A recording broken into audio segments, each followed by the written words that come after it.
బంగారు ఏం చేస్తున్నారా? ఎవరికి? అవునా, నాన్నకి వచ్చు కదా దూకోవడం. అవును, నాన్న దూకుంటాను వదిలే. నాన్న పడుకున్నాడు కదా, నీకు కాలుకి బరువుగా లేదా? ఎందుకు? నొప్పి వస్తుంది కదా, చిన్నపిల్లవు కదా నువ్వు.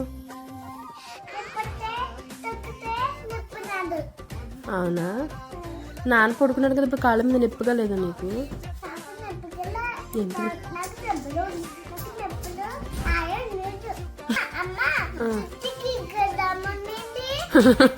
జుట్టుకి గడ్డ ఉందా? గడ్డం జుట్టు రెండో ఒకటేనమ్మా. నాన్న జుట్టు ఎలా ఉంది? ఏంటి హీరోలాగా ఉంది నాన్న జుట్ట?